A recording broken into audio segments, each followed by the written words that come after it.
Let's look at a stranglarFig pattern. So when we have a monolithic app and we are working on a migration project where we have to migrate monolithic into microservices, we cannot directly go and do that. To do that, we at one point of time we need to maintain monolithic app as well as we need to maintain the new microservice that you're gonna create.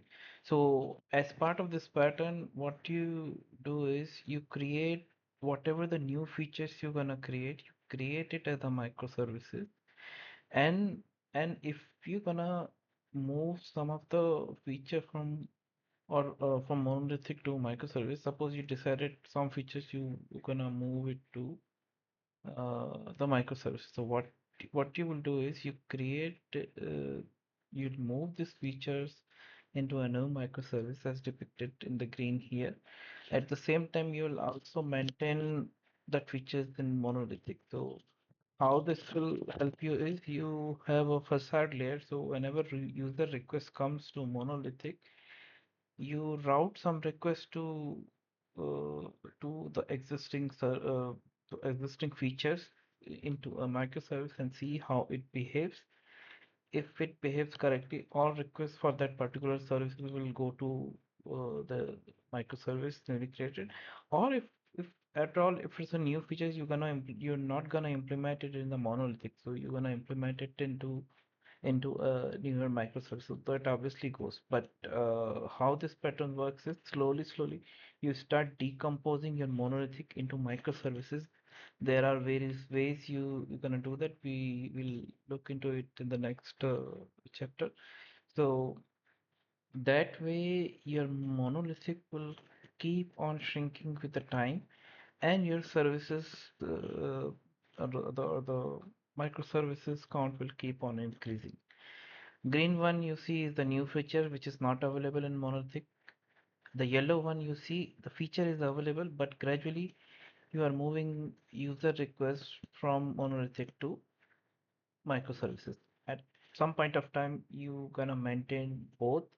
Once all your features are moved away from monolithic, you would decommission the monolithic and you start using microservices. This pattern we use it uh, for migration when we gonna migrate monolithic into microservice. It's very good. It help you to do an incremental migration with lowest risk. A facade layer is the one that's gonna maintain the traffic. It's a gradual transition, so you reduce your risk in the migration and your migration can run smoothly. So that's just very important pattern, and you should be knowing about this. Now, how do we decompose and put it into microservices? Let's look at this here. So it's a process. Some of the phases you might not be using it. Some of the phases you might be using it when you decide to break away from monolithic to microservices. So first thing is you do your assessments and planning. You will evaluate your current system, identify your system boundaries. Your monolithic might be already having module-based monolithic or service-based monolithic. So it gives you a clear, easier separation to separate it into microservices. You basically refine your bounded context and all. But basically you develop a plan, present a plan to your stakeholder. Once they agree, you start doing a decomposition here. So you break down the monolithic, create your services, and then you should be having your infrastructure set up. If not, you will plan for that as well. You will choose the right tools, right softwares that you have to deploy, then how you're gonna deploy this into CI/CD pipeline, that also you will do.